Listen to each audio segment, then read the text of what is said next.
Hi, my name is Chris Mcquinn, and my cameraman is Olney. We're interviewing DeSalvio today on December 19th, 2003 at RFA. Okay. When were you born? August 25th, 1924. Where were you born? Brooklyn, New York. What did you do before you joined the Navy? High school. To what grade? To what grade? 12. All the way all the way through? Yeah. I didn't graduate. I left before I graduated, so it was 11th, whatever it was, 11th and a half. How did you feel when Pearl Harbor was attacked? I was at a wedding, matter of fact, and I felt that the world was going to change, and it did. When the war started, or were you drafted or did you enlist? Now, I enlisted in 1942 and was active duty in January 8th. When I enlisted, I weighed 110 pounds, 5'7½", and the fellow said, "You're too light, we can't take you. Let's go home and eat bananas for 2 weeks and come back," which I did. And I still weighed the same. So, well, you got blood, we'll take you. So I been active duty in 43, January 43. Why did you enlist? I assumed I was going to be called in anyway, and I prefer the Navy to the Army or what have you. It's less personal. You're not fighting people, you're fighting a ship or an airplane. Where in the Army you're fighting individuals, and I didn't like that. What was your role in the Navy? I'm sorry? What was your role in the Navy? I was a radar operator and technician, primarily. What did that entail? Like, what did you do as a radar man? Well, we operated the radars. There were there's actually 4 different radars, but 2 in what we call the Combat Information Center, the surface radar and the air radar. And so we search for ships, and the sonar search for submarines, and the other radar. Then we had fire control radars. And our schedule was essentially 4 hours on, 4 hours off when you're out to sea. And we had a fairly good sized crew of radar operators. And that's, our daily routine. And then every morning at dusk you go to your battle station. Sometimes you're at your radar site or some other battle station. One of my battle stations was operating the radar for the machine guns, 20mm machine guns that we did. And I think I have a possible kill on one airplane. I'm not sure of. How many people were usually on the destroyer? This destroyer is about 300 feet long. There's about 300 people. So about a foot per person. What ship or ships did you serve on? I served on only one ship. Put it in commission in Charleston, South Carolina in 43, and left it in 46 January. And the DD 589 Izard, Izard. So I was on one ship, except when I went to radar school, I was assigned to one ship throughout my career in the Navy. Did you get assigned to go to radar school, or was it volunteer? Yeah. They sort of picked me out to go to radar school, and then. The first school was a radar operator school. The second school was a technician school. I was always helping the engineer on board ship maintain the radar sets. And they decided I should go to school, which I did for about 6 months and in Hawaii, which was very nice. They call it a fleet radar school. You essentially learn how to maintain the ships on your ship, essentially. Yeah.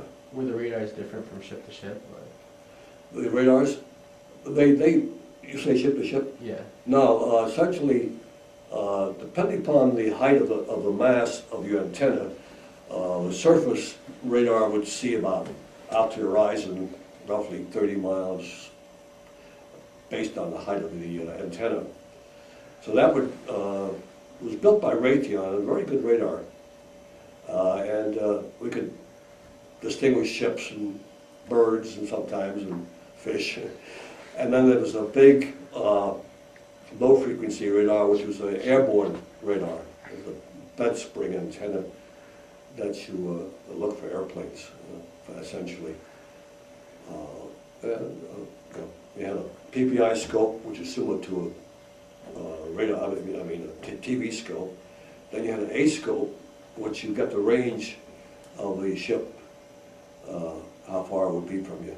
And also, excuse me, in the 3rd and 5th Fleet, being on a destroyer, we sort of circled around the aircraft carriers and the battleships and so forth, cruisers, and we kept tabs to stay a certain distance away from each of the ships. So our formation was able to navigate that way. And one of the interesting points is that our captain, Captain Sweringen, either didn't believe in radars, or he was always challenging us to say how accurate we were on our bearing of the ship. And I said, how accurate are you? So he would have his little gizmo there on the deck and challenge us. It was fun. How big were destroyers compared to the other ships, like when you were Oh, it's very small. It's probably, I'd say less than half the size of a cruiser, maybe about 1/10 of a carrier. It's a very small ship, and they call it a tin can in the Navy terminology because it's a very thin metal outside skin, and essentially the ship has either a fuel compartment or ammunition compartment and living quarters, that sort of thing. And I was at the middle bunk, which is at the water line, and you could hear the water splashing, the waves hitting the ship as you were, aboard. Was it the smallest ship? Yeah. It was? It's well, there are smaller ones with the DE, Destroyer Escort, which is a bit smaller than the destroyer. But as far as the fighting ships are concerned, that's one of the smaller ones. The DE and the destroyer were one of the smaller fighting ships, because the PT boat was also a fighting ship of some sort. That was really small. That's sort of like a high-speed boat on a lake. That's that sort of thing. What theaters or campaigns were you involved in? We were in the Pacific in the 3rd and 5th Fleet, and when the ship got too slow for the fast carrier fleet, we got transferred to the 7th Fleet, which was the invasion fleet. And we participated in a couple of invasions in Lingayen Gulf in the Philippines and the Iwo Jima engagement. When we finished the Lingayen invasion, we were supposed to come home and get the ship overhauled, because we were out for almost 2 years, about 2 years. And a ship going to Iwo Jima, a battleship going to Iwo Jima, broke down.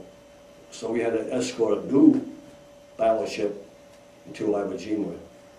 And we got there D-Day 1, on the first day of the invasion of Iwo Jima, and stayed there for over a month. What role did you play in invasions? There? Yeah. Radar operator, primarily, in battle stations.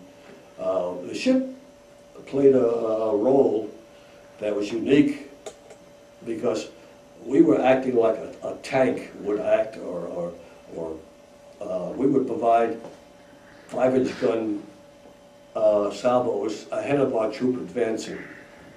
So we would stay out off the coast for maybe 1,000 yards or less, and then we would have a grid of Iwo Jima, and they would say, okay, fire in this grid, that grid, and so forth. So we had a lot of ships doing that, basically. You know, we were never in harm's way in Iwo Jima as far as the ship was concerned. It was a very small island. You could see both ends of the island essentially from where we were out. Almost see both ends of the island. One of the, being in the Combat Information Center, we had the privy to the information of the invasion. And it was supposed to be there 3 days, but it was over a month. What was the highest rank you achieved in the Navy? Third class petty officer. Did you experience any combat while you were in the Navy? I'm sorry? Did you experience any combat while you were in the Navy? Oh, yeah. Yeah, we had 12 major engagements, which were 2 major engagements in the Philippines area, and we helped shoot down planes and sank ships, Japanese ships. We were under kamikaze attacks numerous times. The only thing that they did to us is strafe us with their machine guns, but never hit our ship. We, in Lingayen Gulf, we picked up some sailors who, the ship was hit in the fantail, and they jumped off because they were on fire. And then they were in Lingayen Gulf. Excuse me, at Boswick time, forgive it.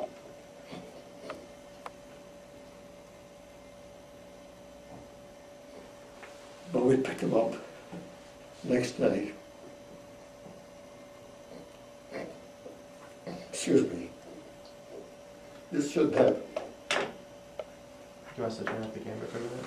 Huh? Do you want us to turn off the camera for a minute? No, it's all right. Yeah. But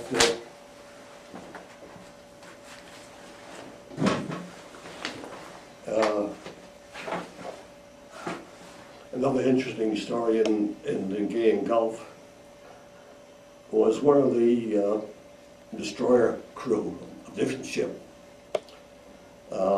look out with binoculars.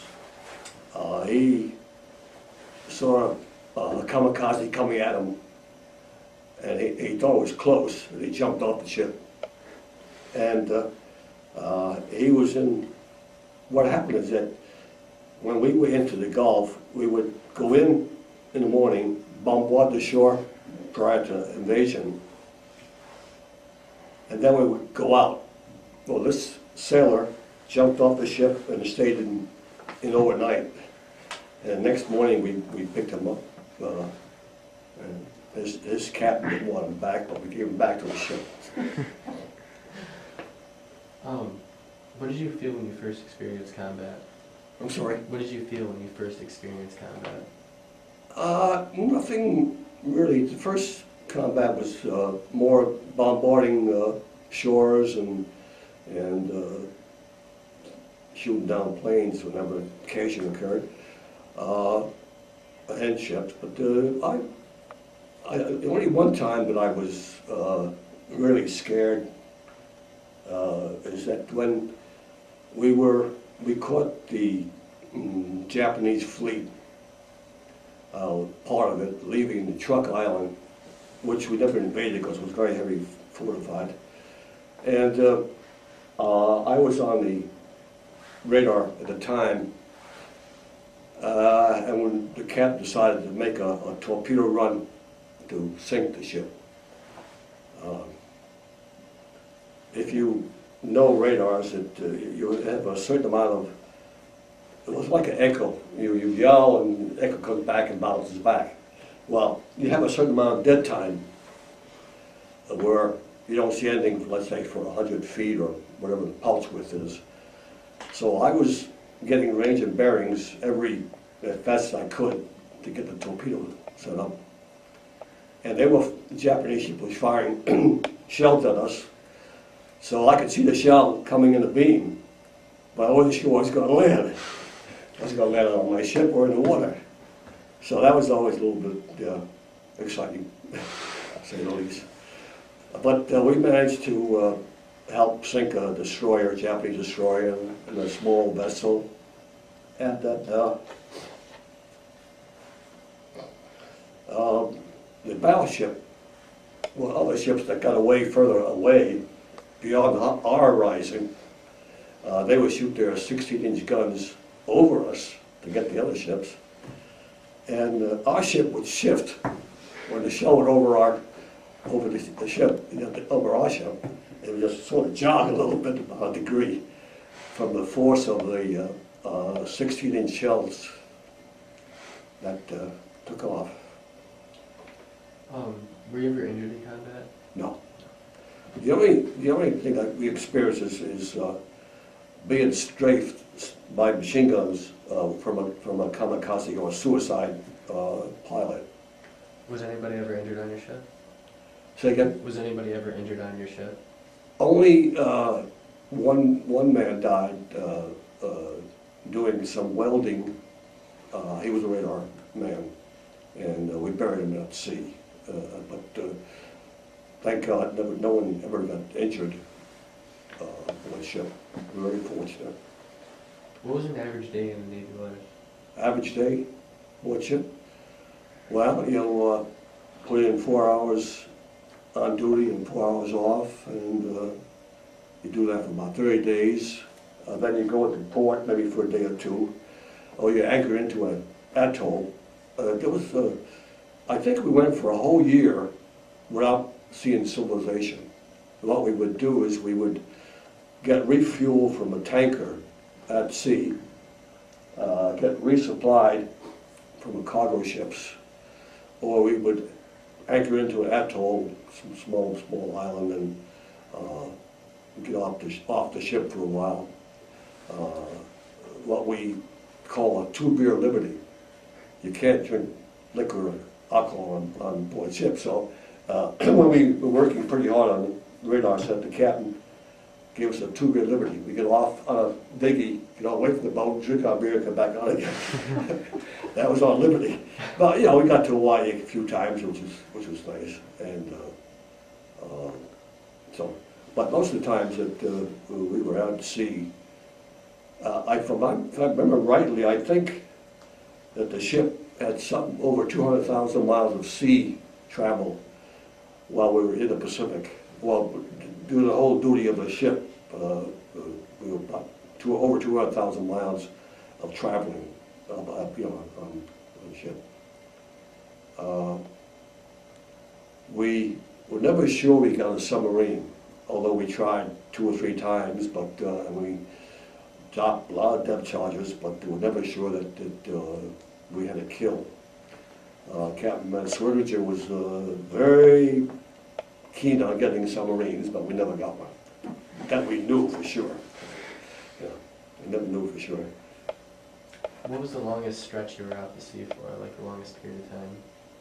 It normally, well, let's say we were out there for a year without coming into civilization, but we would get refueled and so forth, and get into the little atolls where nobody was there but us, basically, and anchor out.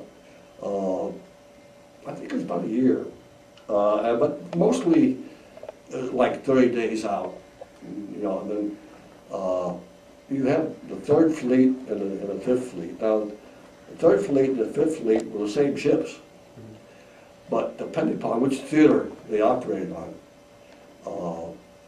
and then they would change the command, essentially. So if one command would be on a 3rd Fleet, one command, which is the Admirals, be on another fleet, and then but the ships were the same, and they just try to confuse the Japanese that we have more ships than we really had. So that was part of it. What was the ship like during a combat situation? What was the ship like? Yeah. Everything was tied down, and everybody at the stations, and you just do your job, essentially. Did you receive any awards or medals? Other than combat 2 silver stars and 2 bronze stars for the Philippine engagement. So a total of about 12 major engagements that we participated in. The ship was also fortunate in rescuing downed pilots, and we would send them back to their ship by a chair, you know, and then we'd get ice cream in return for the pilots, which was great because we didn't have any facilities to make ice cream on our ship. And I think we've mentioned in the book there about 50 pilots that we rescued. A lot of the pilots that were rescued is that at one time, I think it was a Philippine air engagement, they spotted out Japanese ships pretty far out from where our fleet was, and the airplanes went out to engage them. And a lot of those airplanes didn't have enough fuel to get back to the carriers, so we rescued a lot of those pilots and crew because they couldn't get back to their ship. You know. What did you receive the awards for? Just combat. Combat, you know. Are there any specific stories that stick out in your mind? Any stories? Yeah, when we were in the Philippine engagement in Lingayen Gulf, we toured up and down, and Japanese fleet was supposed to be coming in, and 3 destroyers that were in the Chinese Sea during a typhoon or what have you.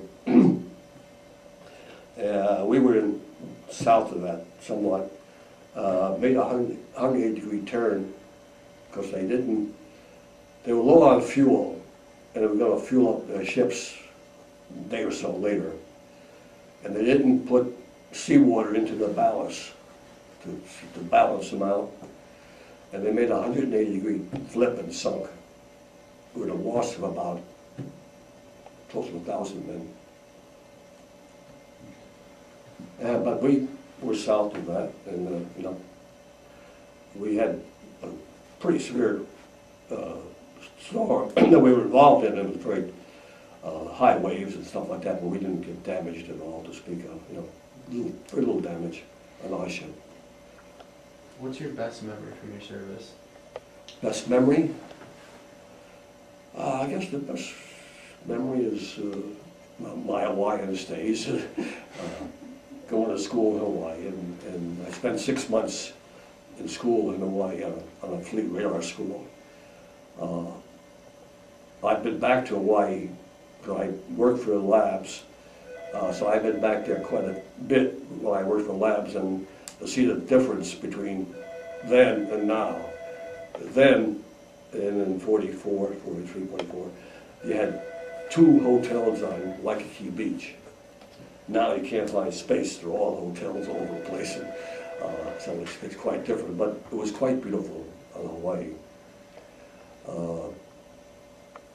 Sea duty, I got seasick once. The first storm we had, I got seasick. After that, no problem. So that was, you know, no problem as far as sea duty was concerned. It was an experience. I wouldn't want to do it again, but it was a good experience. You know, and it's nice to be young when you do that sort of thing. What was a normal meal like on the ship? Like, I'm sorry? What was a normal meal on the ship? Meal. Like Dinner. Dinner.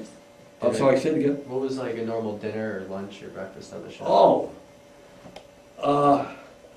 well, we had certain days of the week would have beans 3 times a day. And that was interesting. And then they had, shall I say it, SOS. I don't know if they understand that.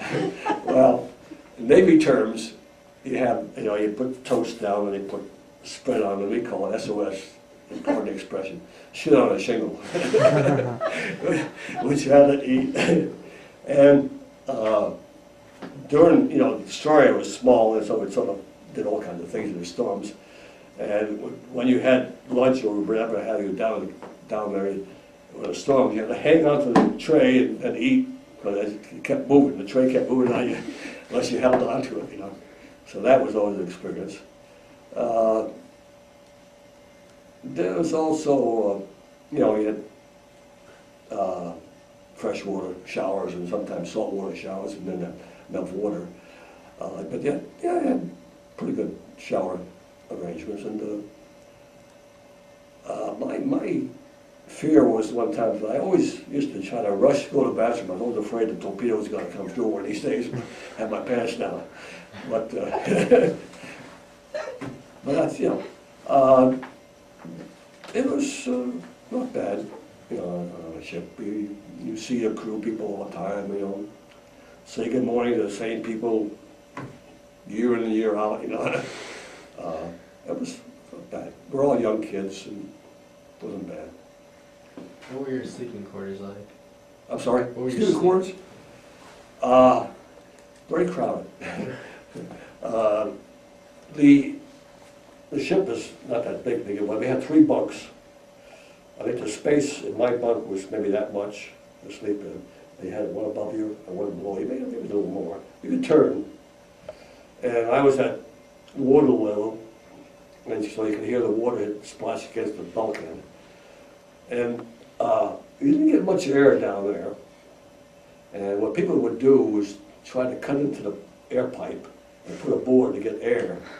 And that became even worse because everybody was stealing air and you didn't get air a lot of times. You know, enough air at times, but it was adequate, you know.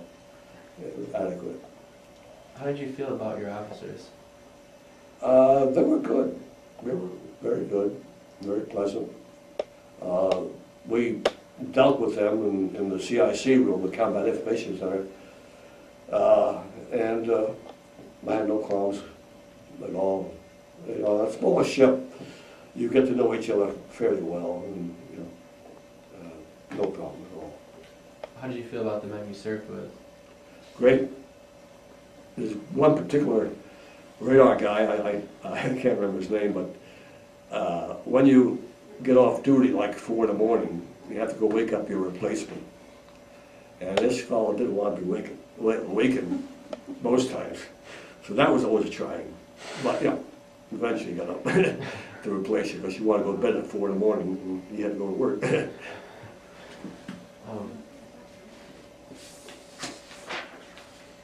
Do you think you were adequately trained for what you experienced?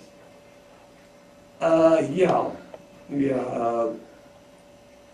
You know, after when the atomic bomb was dropped, I was going to school in Hawaii at the time, and my first reaction was, why did we invade all these islands if we knew this was coming along? But they actually never sure it's going to work. Even though I still question why we invaded all these islands and had so many people get killed. And then afterwards, I said, well, I didn't do it sooner. But then I said, gee, why didn't they do the atomic bomb someplace where there was no people? And just show them we had the bomb afterwards, you know, my sort of reaction. And then I was kind of concerned about invading Iwo Jima. We lost so many men. Because the main reason they invaded Iwo Jima was that the B-29s, when they got damaged, they were only about 300 miles from Japan. The Iwo Jima was very close.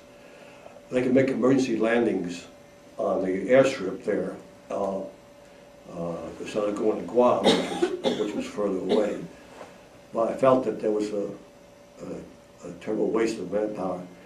But they didn't know that the Japanese were in these bunkers all through Iwo Jima. And so they assumed that it would be a 3-day operation, and then we would take off for Okinawa. But it was a pretty bloody mess. Yeah. How do you think your equipment compared to the Japanese equipment, like ships? Oh, superior, I think, in all respects, particularly the radars. That the Japanese didn't have the high-frequency radars that we had. That the British developed the magnetron tube, which they developed and we brought to our country and produced it and made our radars from that.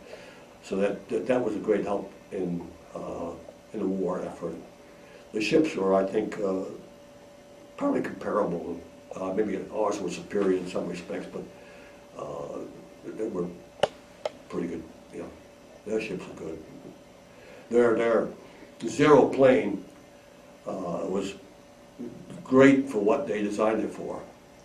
It was not designed for any safety of the pilot, but designed for combat, and it was good for that, and it was good for a Kamikaze airplane. You know, it was light, and they could carry a lot of stuff on it, and the Kamikazes were a problem. I guess the suicide people now in Iraq and Israel and so forth is what they were back in World War II. They were, you know, suicide people who would kill themselves because of their religious beliefs, similar to what's going on now. And they were pretty plentiful, particularly during the invasion of the Philippines. We had a small carrier get hit pretty badly by kamikazes, and the cruiser Inland Gay and Gulf, which we rescued the people off of that, it was hit in the fantail, and then it exploded in big flames, and the people had to jump off. So that was an experience, yeah. Is there any other stories that stick out in your mind? Any specific stories for your service?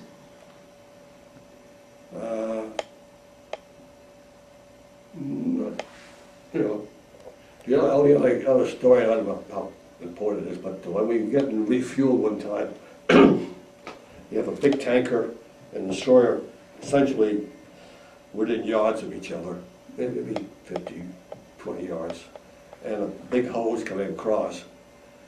And the sea was pretty rough, not bad, but rough. And then we collided and cut the hose.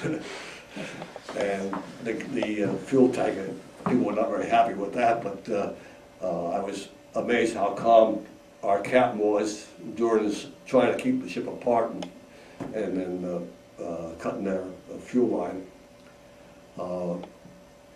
That was somewhat exciting. It was exciting picking up pilots in the sea, you know, it was nice to rescue them. That's, you know, was interesting. Other than that, it was good duty aboard ship, you know, interesting. And essentially, I should say that based on my experience with the radar people, schools, I was able to get my job with the labs. I came up from New Jersey, Watson Laboratory in 51, and based on my experience in the Navy, I was able to get a job doing radar work. So that was a great plus, and I was fortunate to meet my wife because of that. When did you get to go home? When did I what? Get to go home? Get home? I got out of the service January 18th, and I was out, I left Seattle and went to some, I can't remember which station in my home area, and I went home from there. I did get home once in my, no, twice in my 3 years, once at the boot camp, and once when the ship came in for repairs. This is after Jima. I came home for a while and then back out again. So I was home a couple of times. And what also was exciting getting home one time was that I had a shepherd dog, and as I was walking down pretty far from my house, he came running to me. He had a great smell, I guess. So that was a great experience. Great story, great love. How did you feel after the war? I felt that we did a good job and felt great about it. I visited Japan when I worked for the government. And I wondered how I would react to the Japanese people when I went there. I was there in the 60s, 70s, sometime I forgot, working on their air defense system. And I found the Japanese people to be very pleasant, and I couldn't understand how they could do such things. That, you know, but it just takes a few leaders to brainwash their people or to, you know, to do the things they did. Other than that, I found, you know, like I say, the Japanese people were very pleasant and very nice. I met the admiral who built the Zero plane, or designed it, and he asked me what I thought of it, and I said, oh, it was great.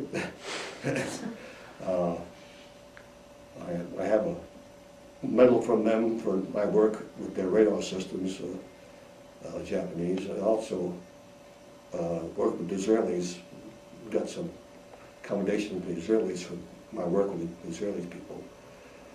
So, you know, the Navy opened up the whole world for me, and afterwards, so I have, you know, great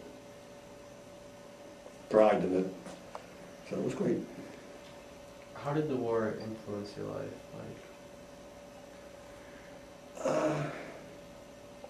Well, you know, I feel that the war in Iraq is wrong. There's too high a price that people pay for the war. Too many young kids get killed. And a lot of times the wars are not enough payoff. I mean, World War II essentially was something that we had to do. Vietnam War, Iraq War, the Korean War was something probably had to do too. But I don't think that we should have gone to war. No. It's too precious. Yes. I don't know why I don't break up like this normally. No. Many memories.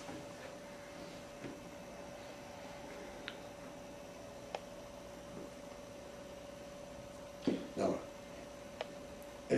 War is too costly. Much too costly. Mothers lose their sons and wives. It's just too costly. And human cost is too much. Okay, I think that's about it.